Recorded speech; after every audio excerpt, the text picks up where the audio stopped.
கஷ்டமாகுது வானம்மா அப்படின்னா, நீ கம்னரு, இது மான பிரச்சனை, அரை சவரம் போடணும் அப்படின்னு. இவருக்கு உடனே அப்பாவுக்கு, ஏய் மச்சான் பொண்ணு அரை சவரம் 1 சவரம் போடுன்னு. இவன் பார்ப்பான், என்னடா இது, நம்ம ஒரு 10 ரூபாய் 100 ரூபாய் கேட்டா கொடுக்க மாட்டுறாங்க, இவங்க நடானா அரை சவரம் 1 சவரம் விற்கிற விலைக்கு இவங்க பெருமைக்காக எல்லாத்தையும் போடுறாங்க பொழுகுதே. யோசிப்பாங்களா? யோசிக்க மாட்டாங்களா? பிள்ளைங்க கிட்ட கர்த்தர் பார்த்துக்கொள்வார் தட்டி கழிச்சிட்டு, நீங்க மட்டும் உங்க பொறுப்புல கரெக்டா இருக்கிறீங்களே, அவர்களுக்கு செய்ய வேண்டிய பொறுப்புகளில கர்த்தர் பார்த்து கொள்வார். நீங்க என்ன பண்ணக்கூடாது? தட்டி கழிக்க கூடாது. தட்டி கழிக்க கூடாது. அப்படி தட்டி கழிச்ச ஒருத்தர் இருக்கிறார். யார் தெரியுமா? ஏலின்னு யாருக்குன்னா தெரியுமா? ஏலி யாருக்குன்னா தெரியுமா? எங்களுக்கு எலி தயா தெரியும்ன்றீங்களா? ஏலின்னு ஒருத்தர் இருந்தாரு. அவர் ஒரு ஊழியக்காரரு, சர்ச்சிலே தான் இருப்பாரு. சாமுவேல் தீர்க்கதரிசி அவர்கிட்ட தான் வளர்ந்தாரு. அண்ணல் குழந்தை பிறந்த உடனே ஒருத்தர்கிட்ட கொடுத்தாங்க பாருங்க, அவர் தான் ஏலி தாத்தா. உங்களுக்கு ஏலி தாத்தா சொன்னதான் புரியும். ஏலி தாத்தா தான் பாஸ்டர். அவர் என்ன பண்றாரு, சாமுவேல் கர்த்தருடைய பாதத்துல பயபக்தியோட வளர்ந்தாருங்க. நம்ம 2ஆம் வேத பாடமா வாசிச்சோம் இல்லைங்களா? எபேசியர் 6:1 எல்லாருக்குமே தெரியும். பிள்ளைகளே, பெற்றோருக்குள் கர்த்தருக்குள் கீழ்ப்படிங்கள், இது நியாயம் என்ற மாதிரி அவர் கீழ்ப்படிந்தாரு. ஏலினுடைய எல்லா வார்த்தைக்கும் கீழ்ப்படிஞ்சாரு. நிறைய பேரு அவங்க வீட்டு பிள்ளைங்களை உள்ள உட்கார வச்சுட்டு அது விழான்னு கெடுக்கும். எதிர் வீட்டுல இருக்கிற பையனை கூப்பிட்ட, அப்படியே வாடா, இந்தா போய் ஒரு தேங்காய் பத்த வாங்கிடுவான் மஞ்சளா காக்கல. அவங்க அம்மா அப்பா பார்ப்பாங்க, என்ன இது அவங்க பையன் எங்க போனான்னு தெரியலையேன்னு. அது உள்ள இருந்து எழுந்து வச்சுன்னா அவங்க அப்பா அம்மாக்கு வயிறு எரியுமா எரியாதா? உன் வீட்டு பிள்ளைய வீட்டுல வச்சுக்கின்னு என் பிள்ளைய கூப்பிட்டு போய் தேங்காய் பத்த வாங்கினுவா, போயிட்டு கருவேப்பிலை வாங்கினுவான்றியம்மா, உங்க பிள்ளைய அனுப்பத்தானம்மா. காலில் அடிபட்டுக்குதுண்ணா அண்ணன் கூட சொல்ல மாட்டாங்க. ஏன்னா காலில் அடிபட்டுக்குது, ஏன்னா அடிபட்டுக்குதான் காலில் நடிப்பாங்க. அடியெல்லாம் பட்டிருக்குமா? அவனை நீ கடைக்கு அனுப்பாம எதுக்கும் பண்ணாம நீ அப்படியே வீட்டிலேயே உட்கார வச்சுட்டு இருந்தீன்னா நாளைக்கு 10 முறை அவன் பொண்டாட்டி கடைக்கு அனுப்பும். என் பிள்ளை வெளியே போனா கருப்பாயிடுவான், தேஞ்சு போடுவான், என் பொண்ணு போகக்கூடாது, ஊரா மட்டும் பிள்ளை வேலை வாங்கினா அந்த பிள்ளை சந்தோஷமா சமாதானமா வாழும். ஏன் தெரியுமா நான் சொல்றேன்? எல்லா வீட்டுக்கும் டோர் டெலிவரி பண்ணுவேன் நான். வீடு வீடா யாரா இருந்தாலும் சீலாக்கா பையனை கூப்பிடுவான், நல்லா வேலை செய்வோம். நம்ம போய் எல்லாத்துக்கும் பண்ணிட்டு வருவோம். ஆண்டோடைய கிருபையில் இன்னைக்கு நான் நல்லா உட்காந்துக்கிறேன். எங்கேயும் வேலைக்கு எங்கேயும் போய் நான் அதெல்லாம் கடைக்கு நான் போறதே கிடையாது. ஏன் தெரியுமா சொல்றேன்? நீங்க இப்படி அப்பா அம்மாவுக்கு நீங்க ஹெல்ப் பண்ணாம நீங்க உங்க பிள்ளைங்களை பாதுகாக்கணும். நிறைய அப்பா அம்மா பொறுப்பு இல்லாம பிள்ளைகளை வளர்க்குறாங்க. ஆமாவா இல்லையா? பிள்ளைங்க பொறுப்பு இல்லாம போறதுக்கு யாருமா காரணம்? அவனுக்கு சொல்லிக் கொடு. வருமானம்னா என்ன, எப்படி செலவு பண்ணோம், எவ்வளவு சம்பாதிக்கிறோம், எவ்வளவு செலவு பண்றோம், தம்பி இவ்வளவுதான்பா வருமானம், இது இவ்வளவு வச்சு இவ்வளவு குடும்பத்துல சிக்கனம் பண்ணி தான்ப்பா இதெல்லாம் செஞ்சிட்டு இருக்கிறோம். பொறுப்புன்றது பிள்ளைகளுக்கு நீங்க தட்டி கர்த்தர் பார்த்து கொள்வார்ப்பா, நீங்க தட்டி கடிக்க கூடாது. ஏலின்ற மனுஷன் சாமுவேல நல்லா ஆண்டவருக்குள்ள வளர்த்தாரு. ஆனா சொந்த பிள்ளைங்க திட்டு பசங்களா வளர்த்த காணிக்கை போட்டு திருடுறானுங்க. 2 பேர். அவங்க பேர் தெரியுமா? ஒப்புனி பெனாகாஷ். நைஸா காணிக்கை போட்டி திறந்து அப்படியே கை விட்டு எடுக்கிறது, எடுத்து போய் கர்த்தருடைய பணத்தை செலவு பண்றது. ஆண்டோடைய சாபம் சும்மா இருக்குமா? ஊழியக்கார பிள்ளைங்களோ ஊழியக்காரனும் யாரு கர்த்தருடைய பணத்துல கை வச்சாலும் பிரச்சனை தான். ஆமாவா இல்லையா? யாரு கர்த்தருடைய பணத்துல கை வச்சாலும் பிரச்சனை தான். ஊழியக்காரன் பிள்ளைங்களா இருந்தா ஊழியக்காரனா இருந்தா அது அவருக்குரியது, அவருக்கு தானே. பாருங்க, இந்த பெனாகாஷ் ஒப்புனி இப்படி அவங்க பொறுப்பு இல்லாத பிள்ளைங்களா வளர்ந்ததுக்கு காரணம் ஏலி. சாமுவேல் பொறுப்புள்ளவரா வளர்ந்ததுக்கு காரணம் கர்த்தரால் கொடுக்கப்பட்ட பிள்ளை, அவனை ஞானமா வளர்க்கணும். எல்லா வேலையுமே யாருக்கு தான் விட்டாரு? சாமுவேல் சர்ச்சு தொடிப்பா, சாமுவேல் பாயை விட்டுப்பா, சாமுவேல் போய் பாத்ரூம் கிளீன் பண்ணுப்பா, சாமுவேல் கொஞ்சம் தண்ணி பூச்சி வைப்பா. சாமுவேல், என்ன தாத்தா என்னைய வேலை வாங்கி இருக்கிற நீ, உங்க வீட்டுல 2 பிள்ளைங்க இருக்கிறானுங்களே, ஒப்புனி பெனாகாஷ் என்ன பண்ண? கேட்கவே இல்லை. அவர் சாமுவேல் தான் எல்லாத்தையும் பண்ணிருந்தாரு. ராஜா தலைமையில கை வைக்கிற அதிகாரம் ஒப்புனி பெனாகாஷ்க்கு வரல. யாருக்கு வந்தது? சாமுவேலுக்கு வந்தது. அல்லேலூயா. உங்ககிட்ட ஒரு வேலை சொல்றாங்கன்னா நீங்க தட்டி கழிக்காதீங்க. ஒரு நாளைக்கு அவங்க தலையில கை வைக்கிற அளவுக்கு கர்த்தர் உங்களை ஆசீர்வதிச்சிருவாரு. ஏன் தெரியுமா சொல்றேன்? நான் எல்லாருக்கும் போய் தேங்காய் பத்த கருவேப்பிலை எல்லாம் வாங்கி கொடுத்து உதவி பண்ணேன். அவங்க சர்ச்சுக்கே நான் ஒரு முறை பாஸ்டரா போயிட்டு கம்யூனியன் கொடுக்கும்போது எல்லாருக்கும் தலையில கை வச்சு ஜெபம் பண்ணேன். சீலாக்கா பையன் பாரு ஐயா ஆயிட்டாரு, எப்படியெல்லாம் மாறிட்டாரு பாரு அவரு ரேங்க வாடா கடைக்கு போடான்னு கூப்பிடுவாங்க. அவங்க எல்லாம் ஐயரே சோத்துறேன் ஐயரே. உங்களை பார்த்து எல்லாரும் பிள்ளைகளை பொறுப்புள்ளவர்களாக வளர்க்கணும். அவங்களுக்கு பொறுப்பு ரெஸ்பான்சிபிலிட்டியே இல்லாத பிள்ளைய வளர்த்துட்டிங்கன்னா அவங்க எப்படி கல்யாணம் பண்ணி எப்படி வாழ்க்கை நடத்துவாங்க? ஒரு உப்பு விலை தெரில, மிளகா விலை தெரில, கடைக்கு ஒரு முறை அமிச்சா 10 முறை போயிட்டு வரான், எதுவுமே தெரிலன்னா இன்னாதான் உங்கள் அப்பா அம்மா எப்படி இருந்தா தான் வளர்த்துக்கிறாங்க. ஒரு கடைக்கு போக தெரில, ஒரு பொருளை உருப்படியாக வாங்கிட்டு வர மாட்டேற. நான் ஒன்று சொன்னா நீ ஒன்று வாங்கிட்டு வர கேட்பாங்களா? கேட்க மாட்டாங்களா? சின்ன வயசுலேருந்தே பிள்ளைகளுக்கு பொறுப்புள்ளவர்களாக வளர்க்கணும். எல்லா ரெஸ்பான்சிபிலிட்டியும் பிரித்து கொடுக்கணும். தம்பி இதுதான் கஷ்டம், இப்படி தான் நீங்கள் வரணும் தம்பி, கர்த்தர் பார்த்து கொள்வான்னு சில காரியங்கள் இருக்குது. அது நீங்கள் ரோல் மாடலாக இருந்தால் தான் அது பண்ண முடியுமே. நீங்கள் எதுலையுமே இன்வால்வ் ஆகாமல் பிள்ளைகளையே எல்லாத்துலையும் திணிக்கிறது, அவங்கள பாதுகாக்க அவங்கள நல்லா பார்த்துக்கிறன்ற பேரில் பிள்ளைகளை வளர்க்க தவறிடுது தான் இதுக்கு அர்த்தமே. நாளைக்கு அவன் வாழ்க்கையில் ரொம்ப கஷ்டப்படுவான். ஒப்பினி பெனாகாஸ் நிலைமை ரொம்ப படுமோசமாக மாறி போச்சு. காரணம் ஏலி அவரை அந்த பிள்ளைகள் மேலே அதிகமான கர்த்தர் பார்த்துக்கோல. ஊழியக்கார பிள்ளை தானே. இன்னைக்கு நிறைய நிறைய பசங்க யார் தெரியுமா ரொம்ப ஒஸ்டா இருக்கிறாங்க? ஊழியக்கார பசங்க தான். ஏன் தெரியுமா ஊழியக்கார பசங்க அப்படி ஆயிடுறாங்க? அவங்க சபை ஊழியன்னு பார்த்து தன் பிள்ளைங்க என்ன பண்ண முடியல, அவங்க மேல கவனம் செலுத்த முடியல. ஏலி மாதிரியே தான் இன்னைக்கு நிறைய பேர் ஊழியத்தின் மேல நோக்கமா இருந்து பிள்ளைகளை ரெஸ்பான்சிபிலிட்டியா கர்த்தர் பார்த்துக்குவார். நான் ஆண்டு ஊழியத்தை பார்த்தா என் பிள்ளைய கர்த்தர் பார்த்துக்குவார். அதுக்கு பொறுப்பு இல்லாம நான் அவனுக்கு ரெஸ்பான்சிபிலிட்டின்னு சொல்லி தரணும்ல. நீ சொல்றேன் கர்த்தர் பார்த்து கொள்வார். நீங்க எதையும் பிள்ளைங்க கிட்ட என்ன பண்ணக்கூடாது, தள்ளி வச்சிடக்கூடாது. அவங்களுக்கான ரெஸ்பான்சிபிலிட்டி கொடுத்து நீங்க நடத்துங்க. அவன் ரொம்ப பொறுப்புள்ளவனா வளருவான். அவனுக்குன்னு ஒரு மெச்சூர்டு வரும். அவன் தங்கச்சி, அவன் குடும்பத்தை நீங்க இல்லாம அந்த குடும்பத்தை எப்படி நடத்தணுன்றதை கர்த்தர் அவனுக்கு ஞானத்தை கொடுப்பார். அல்லேலூயா. நல்ல பொறுப்புள்ள மனுஷனா மாறிடுவான். சமுதாயத்தில் அங்கீகரிக்கப்படுவான், ஆசீர்வதிக்கப்படுவான், உயர்த்தப்படுவான். அப்ப நீங்க யோசிப்பீங்க இது கர்த்தரால் வந்த சுதந்திரம் அப்படின்ட்டு. கடைசியா ஒன்று சொல்றேன் பாருங்க. கர்த்தரால் கொடுக்கப்பட்ட பிள்ளைகளை பிரம்பினால் அடிங்க. எத்தனை பேர் பிள்ளைங்களை பெரம்பில அடிச்சிருக்கிறீங்க? அச்சு சொல்லுங்கம்மா. இது பெருமையா கேட்க, பெருமையா ரொம்ப சந்தோஷமா அந்த அம்மாங்கெல்லாம் ஒரு நல்லா கிளாப் பண்ணுங்க தயவு செஞ்சு. நல்லா தட்டுங்கம்மா. வஞ்சனையா தட்டுங்க பாரு. எவ்வளவு மனசாச்சு உங்களுக்கு உறுத்துல. அடிக்கணும். செல்லம் கொஞ்சம் இருக்கக்கூடாது பிள்ளைங்களை. செல்லம் சில பேர் பையனுங்களை ரொம்ப கொஞ்சுவாங்க, பொண்ணுங்களை ஹேய் போ அதை இது பண்ணுன்னு. சில பேர் பொண்ணுங்களை ரொம்ப, அப்பாங்களுக்குலாம் பொண்ணுங்க ரொம்ப இஷ்டம் இல்ல. அதில் 3 பொண்ணுன்னா ஒரு பொண்ணு ரொம்ப பிடிக்கும், 2 பொண்ணை பிடிக்காது. 4 பேர்னா ஒருத்தர் பிடிக்கும், 3 பேர் பிடிக்காது. அந்த மாதிரி கொஞ்சம் பார்ஷியாலிட்டி இருக்கும். பிள்ளைகளுக்கு செல்லம் கொடுக்க கடைக்கு அனுப்பணும். கடைக்கு யார் அனுப்பணும்? ஆம்பளை பையன் இருக்கிறான்னா அவனை கடைக்கு தம்பி போய் இது வாங்கிட்டு வான்னு அனுப்புங்க. பொம்பளை பிள்ளை இருக்குதா, வீட்டில் இருக்கிற வேலையை வீடு பெருகுமா, கிளீன் பண்ணுமான்னு சொல்லுங்க. நீ செய்யல நான் கொம்பேத்துன்னு விளான்னு விளாசணும். Permission granted. ஆண்டவர் சொல்றாரு பெரம்ப கையாளாதவன் தன் பிள்ளைய என்ன பண்றான்? நாங்க பகைக்கிறான். ஒண்ணு நரகத்துக்கு போறதுக்கான வழி இவங்க ஆயத்த பண்ணி கொடுக்குறாங்களாம். அடியாத மாடு படியாது. அடிக்கணும். இன்னைக்கு வேற பயமா அச்சா கத்தியத்து குத்தி போடுறானுங்க, வெட்டி போடுறானுங்க. இன்னைக்கு இருக்கிற பசங்க என்ன அடிக்கிறானு என்ன கோவம் வருது. கோவம் பலன் நட்டிங்க. அப்படி விஷம் எங்கெல்லாம் சொல்லுவாங்க, விஷம் வச்சு சாவ வச்சிருவோம். எங்க பயமா இருக்கும். ஒவ்வொரு முறை சாப்பிடும்போது பயமா இருக்கும். விஷம் வச்சுட்டு இருப்பாங்களா? உப்புல முட்டி போட வைக்கிறதுல இருந்து அடிக்கிறதுல இருந்து நம்ம அடி வாங்காத பொருளே கிடையாது. அவ்வளோ பின்னி எடுப்பாங்க.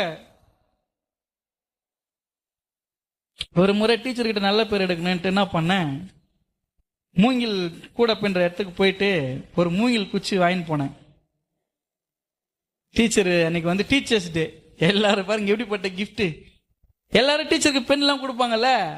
நம்ம கொஞ்சம் டீச்சர் மேல சரி நம்ம டீச்சர் தானே அப்படின்ட்டு என்ன பண்ணேன், நல்லா இவ்வளோ பெரிய கம்பு 10 ரூபாய் சேர்த்து வச்சு கொம்பு வாங்கிட்டு போய் குத்தேன்.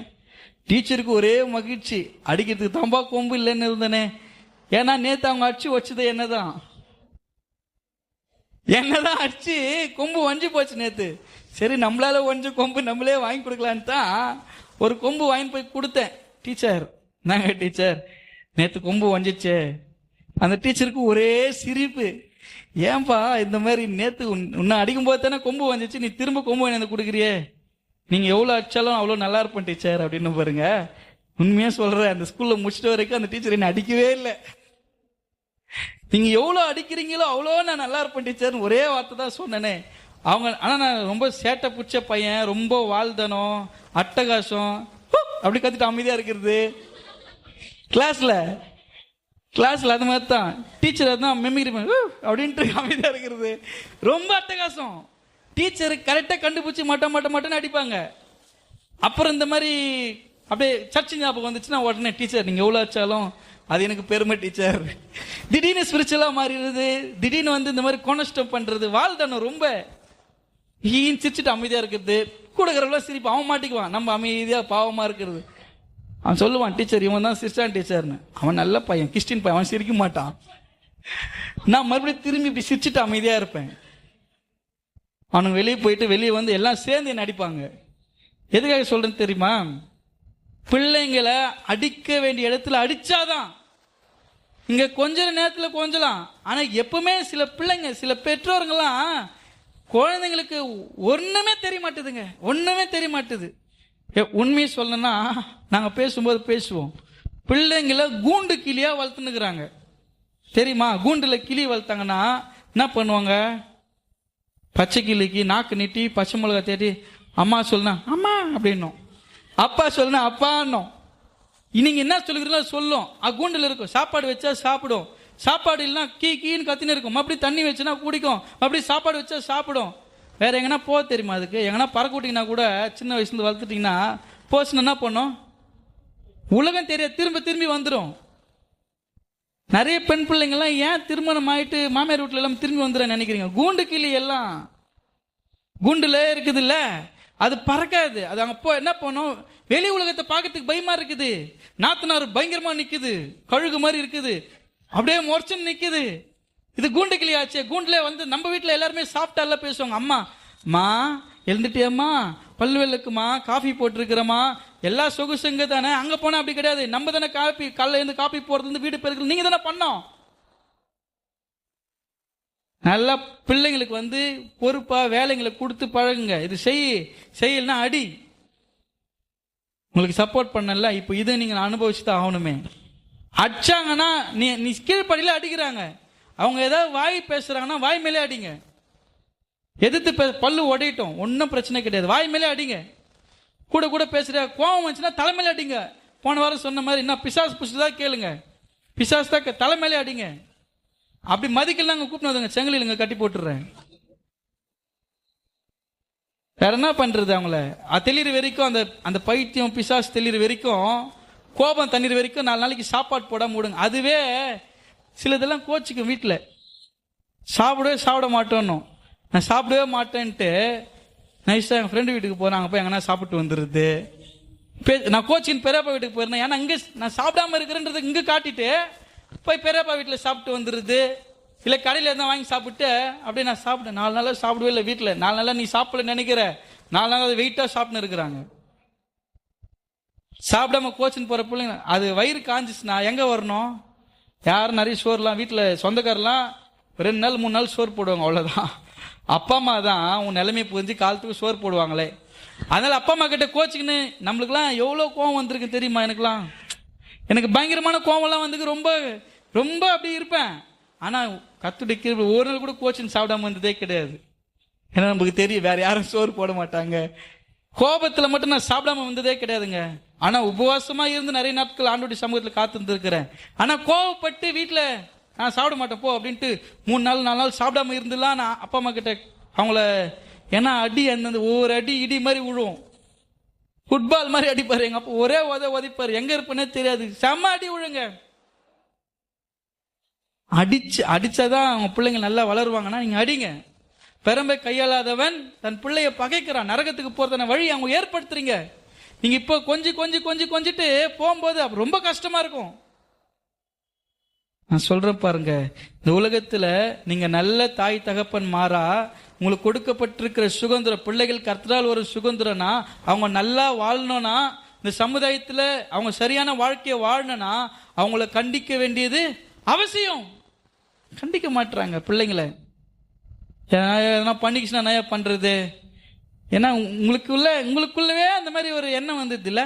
எதனா பண்ணிக்கிட்டோம், விடுங்க, சாவட்டும். சர்ச்சுக்கு வந்து பைபிள் படிச்சு ஞானஸ்தானம் எடுத்து திருவிந்து எடுக்கிற பிள்ளைங்க வாழ்க்கையில் நான் செத்து போயிடுவேன், நான் சூசைட் பண்ணிக்குவேன் வரலாமா? அந்த மாதிரி வார்த்தைங்க வருதுன்னா என்னது? அது பிசாசு. அந்த மாதிரி வார்த்தை அது மாதிரி பண்ணுதுன்னா அது என்னது? சாத்தானது. அதுக்கு நம்ம இடம் கொடுக்கவே கூடாது. செத்துருங்கன்னு எங்க வீட்டுல எல்லாம். ஆமா, எங்கன்னா போய் செத்துடுறா போடா, எங்கன்னா போயிடுறா எங்கன்னான்னுவாங்க என்ன. எதுக்குமே வந்து அவங்க ஐயோ போவாதப்பா, ஐயோ சூசைட்லாம் பண்ணிக்காத, சாவிடா போடா, ஓடிப்போ எங்கன்னா போவானுவாங்க என்னெல்லாம். ஆனால் கோச்சிக்க மாட்டேன். எப்படி போனாலுமே 1 மணி நேரத்துக்கு மேல எங்க அப்பா கிட்ட எங்க அம்மா கிட்ட நான் பேசாம இருக்கவே மாட்டேன். அதிகபட்சமா 1 மணி நேரம், அவ்வளவுதான். செல்லம் கொஞ்சிக்கிட்டு அவங்க பிள்ளைங்களை பகைச்சு கொண்டு இருக்கிறீங்க. அவங்களுக்கு கண்டிங்க. நீங்க இன்னைக்கு கண்டிக்கலன்னா பெருசாயிட்ட பிறகு என்ன பண்ண முடியாது? கண்டிக்க முடியாது. அவனை கேள்வி கேட்க முடியாது. சின்ன வயசுல இருந்தே நீங்க அவனுக்கு போதிச்சு இங்க கண்ட்ரோலா அவனுக்கு எல்லாத்தையும் சொன்னாதான் வாலிபன் ஆகும்போது சபைக்கு வாடா, ஊழியத்துல போடா, அங்க இது நடக்குதுன்னு சொல்ல முடியும். சின்ன வயசுல நீங்க கண்டிக்காம விட்டுட்டு வாலிப பிள்ளை ஆயிட்ட பிறகு அவன் சபைக்கு வரல, ஊழியத்துக்கு வரல, அங்க போல இங்க போலன்னு எப்படி நீங்க வந்து சொல்ல முடியும்? நீங்க சின்ன வயசுல இருந்தே அந்த கண்ட்ரோல்ல இது தாண்டா நம்மளுக்கு சொல்லி தரணுங்க. பிள்ளைங்க அப்படி இப்படிதான் இருப்பாங்களே, அவங்கள சரிப்படுத்தி கொண்டு வரணும் பெற்றோர். இன்னைக்கு கர்த்தர் உங்ககிட்ட கொடுத்திருக்கிற சுதந்திரத்தை நீங்க சரியாய் பயன்படுத்தி அவங்கள ஆண்டவருக்குள்ளாய் நடத்த வேண்டிய அவசியத்தில் இருக்கிறீங்க. காலம் ரொம்ப கெட்டு போயிருக்குதுங்க. ஆண் பிள்ளைகளா இருந்தாலும் சரி, பெண் பிள்ளைகளா இருந்தாலும் சரி, வாலிபர்கள் எங்க பார்த்தாலுமே வெட்டு, குத்து, கொலை, கற்பழிப்பு. மனம் ரொம்ப சங்கடமா இருக்குது. செய்தி பார்க்கவே முடியல. அவ்வளவு கொடுமைகள் நடந்துட்டு இருக்கு. ஆனா கர்த்தருக்குள்ளா இருக்கிற பிள்ளைங்களை நீங்க எப்படி வளர்த்து கொண்டிருக்கிறீங்க? கர்த்தர் கொடுத்த சுதந்திரத்தை எப்படி நீங்க வளர்த்து கொண்டிருக்கிறீங்க? பொறுப்புள்ள பெற்றோர்களாய் நீங்க வளர்க்க வேண்டியது அவசியம். அப்படி பொறுப்பா வளர்ந்த பிள்ளைங்க எல்லாம் பாருங்க, நம்ம சபையிலே நிறைய பேர் இருக்கிறீங்க. பொறுப்பா வளர்ந்த பிள்ளைங்க எல்லாம் பாருங்க, அப்பா அம்மாவுக்கு தொந்தரவே இருக்க மாட்டாங்க. அவங்க லைஃப் அவங்க சூப்பரா ஹேண்டில் பண்ணுவாங்க. எல்லா இடத்துலயும் சாமர்த்தியமா நிப்பாங்க. கொஞ்சம் ஃப்ரீடமா உலகத்தை தெரிஞ்சுக்கிட்டோம். கூண்டுல போட்டு அடிச்சு வைக்காதீங்க. கொஞ்சம் நல்லதை கத்து கொடுங்க. ஒருத்தரோட கூட பழகும் போது தான் அவன் நல்லவனா கெட்டவனான்னு தெரியும். வெளி உலகத்துல யாருக்கிட்ட பேசாம பழகாம அவன் எப்படி வந்து எல்லாத்தையும் புரிஞ்சுக்குவான்? எதையுமே அவனால் புரிஞ்சு கொள்ளவே முடியாது. அதனால பெற்றோர்கள் உங்களுக்கு நான் சொல்ற ஒரே ஒரு காரியம், பிள்ளைகள் கற்றால் ஒரு சுதந்திரம். அவர்கள் வந்து நீங்க பிள்ளைகளை எப்படி வளர்க்கிறீர்கள் அப்படின்ற வார்த்தையின் அடிப்படையில் கர்த்தர் உங்களோட பேசினாரு. உங்களுடைய பிள்ளைகள் என்ன நோக்கத்துக்காக கொடுக்கப்பட்டது என்பதை நீங்கள் அறிந்து கொள்ள வேண்டும். கர்த்தரிடத்திலிருந்து நீங்க அவர்களுக்கு குறித்ததான விசாரித்து, கர்த்தரிடத்திலிருந்து விசாரித்து அவர்களுக்கான ஆலோசனை நீங்கள் பெற்று பிள்ளைகளுக்கு கொடுக்க வேண்டும். அதே போல நல்ல ஆவிக்குரிய தலைவர்களாய் பெற்றோர் பிள்ளைகளுக்கு முன்மாதிரியாய் இருக்க வேண்டும். அதே போல 4வதாக இந்த பிள்ளைகளுக்கு வந்து பொறுப்புள்ளவைகளை, பொறுப்பான காரியங்களை நீங்க இருக்கிற பொறுப்புல இருந்து பெற்றோரா நீங்க பிள்ளைகளுக்கு பண்ண வேண்டியதை பண்ணணும்.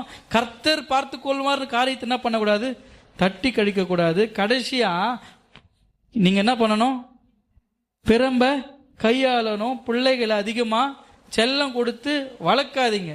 செல்லம்னாவே அது தொல்லையா மாறிடும் லாஸ்ட்ல. ஆமாவா இல்லையா? அதே பாகுபாடோடு கூட செல்லம் கொஞ்சம் ஆடக்கூடாது. அதாவது பெரிய பொண்ணு பிடிக்கும், சின்ன பொண்ணு பிடிக்காது. ஒன்று நேசிச்சா எல்லா பிள்ளைகளையும் ஒரே மாதிரி நேசிக்கணும். எல்லாம் உங்க பிள்ளைங்க தானே. ஒரு பிள்ளைய ஏற்றத்தாழ்வோடு பார்க்குறீங்கன்னா அதை விட பெரிய கொடுமை வீட்டில் எதுவுமே கிடையாது. எல்லா பிள்ளைங்களும் ஒரே மாதிரி தான். எங்கள் வீட்டில் 4 பேரும் ஒரே மாதிரி தான் பார்ப்பாங்களே.